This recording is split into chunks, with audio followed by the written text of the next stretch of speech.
The missing 20% of your paycheck. What does that mean? What am I talking about?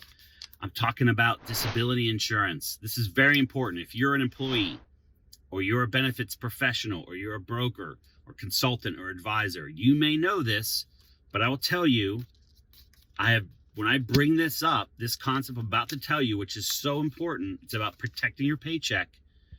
People are shocked. They're like, I forgot that. I didn't know that. No one told me this. Oh my gosh. So pay attention. This is about your paycheck. When an employer provides short-term disability or long-term disability, and they pay for it, it's employer-funded short or long-term disability protection. We call it Paycheck Protection. It is a great thing, right? Your employer is paying money out of the top line of the company, paying an insurance company. So if you, the employee, can't work because you break your leg, you have a kidney stone, Lindsay in the hospital, you have a baby, you're on bed rest for that baby, you have you hurt your back, you need surgery, you have cancer, anything that causes you that accident related, you get into a car accident, you fall off the ladder at work, at home, anything sickness or accident related, you can't come to work, your paycheck typically stops, right? If you have any vacation, you're burning through that and it's over. This insurance pays you, the employee. It's a wonderful benefit. It costs employers money, right? But it's a great benefit. As you get a little bigger, it's not normally, we don't see it all the time. You know, small companies certainly can do this down to 3 employees, or even larger companies. All right. But that's not the important point. When you sit at that meeting and you see the slide or you read your benefit book and it says short-term disability pays up to 60% of your salary for a maximum of, and it'll have a number, $1,000 a week, for instance. Okay, so $1,000 a week, it's roughly $4,000 a month, right? 4 weeks in a month. Some months have more, but it's $4,000. So it'll pay you up to 60% of your income to a max of $4,000 a month if you can't work for an accident or sickness. Okay, that's short-term disability coverage, Paycheck Protection, and that's paid for you.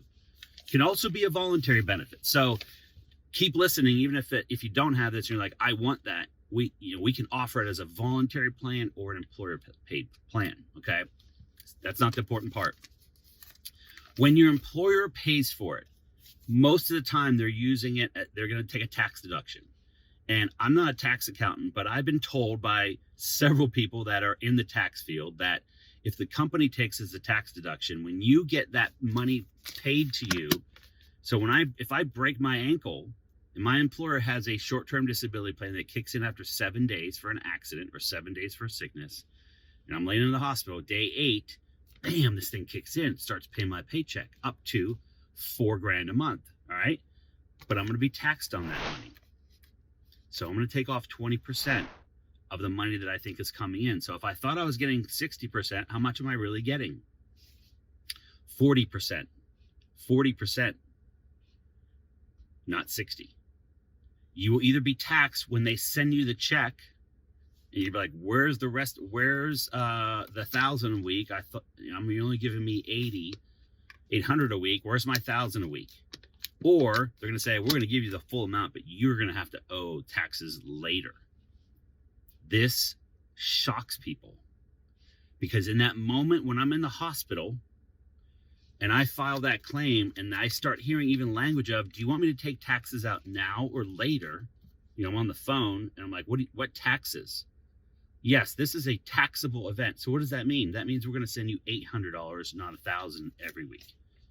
And in that moment, if that $200 a week or $800 a month, which could be a rent payment or a mortgage payment or college loan payment, whatever it is, it could be very hurtful or damaging. And if that disability goes on for a long time and you then roll into long-term disability, the same thing will happen.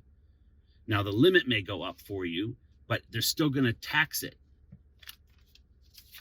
So very, very important. So why am I telling you this? Myth number 1 is we must educate employees during open enrollment in a couple different ways, not just a webinar or a recording that they go listen to. They need to have some kind of human interaction, a group meeting so people can explain this, and also one-to-one benefit counseling afterwards to say, John, don't forget you have these two benefits, right? Yep. It's called Paycheck Protection. Yep. Don't forget. Hope you never use it, but if you do, this will possibly most likely be taxable.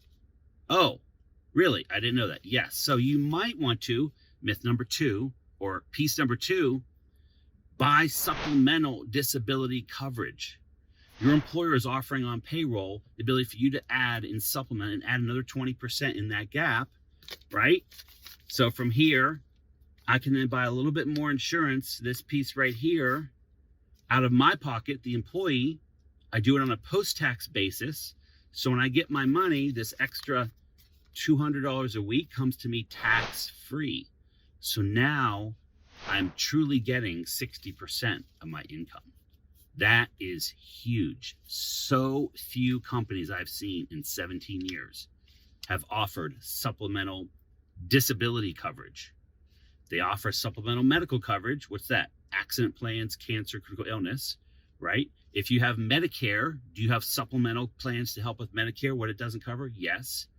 If you have life insurance paid for at your employer, do you have voluntary life, term life, whole life? Yes. But why no supplemental disability? Here's issue number 3 that I see, and this may come across a little direct, but it's what I've been seeing.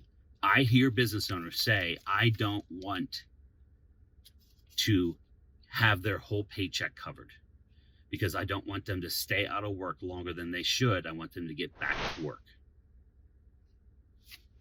Listen, unless you can convince a physician to forge a document to an insurance company saying you're truly disabled when you're not, that won't happen. There has to be a medical reason. You got an accident or a sickness. There's some medical reason that's causing you not to come to work. And in a lot of cases, the employer has to sign off as well. So you'd have to have the employer and the physician basically commit fraud in order to keep an employee home just because they don't want to come back to work. It's ludicrous, but that's what we hear.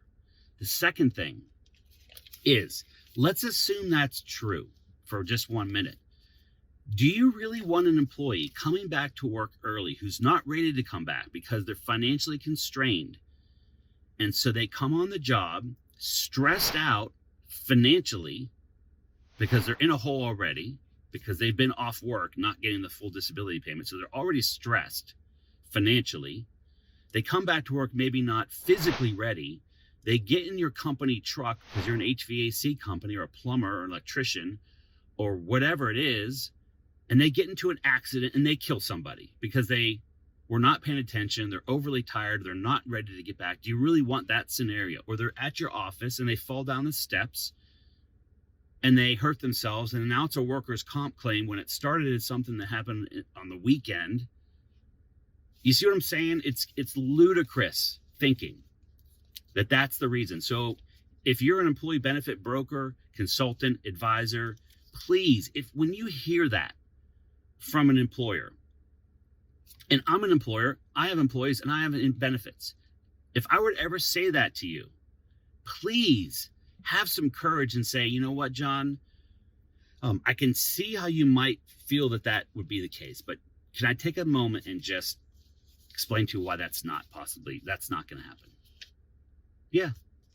Give me some information to change my mind, because my mindset right now says I want them coming back to work because I'm already shorthanded.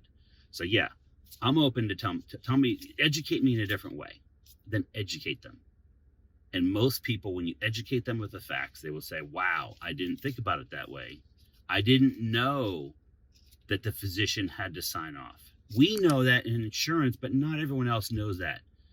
That could be the missing piece that changes a paradigm. They say, wow, okay, in that case, we're bringing in supplemental disability coverage. And by the way, it's post-tax. You can do it any time of the year. It does not have to line up with your medical renewal. And oh, by the way, if you don't have enough supplemental life insurance, so let's say you don't have issue age term life and you don't have a permanent option, you don't have a long-term care riders and critical illness riders built into those, you can bring that offering in at the same time. We do that a lot with life and disability off renewal because they're post-tax. You do it anytime you want. It's not medically related. It's a separate offering. It's very simple, and employees love it because it's very narrowly focused on what can help them. So thanks for listening. This is very important. If we can help you in any way, please let me know. We're an independent broker. There are some things you need to watch out for when you place supplemental disability. You will get burned if you just slap something in there, not knowing the nuances. That's why you need to work with us or someone that's a worksite benefit specialist that's independent, that can give you more than one carrier.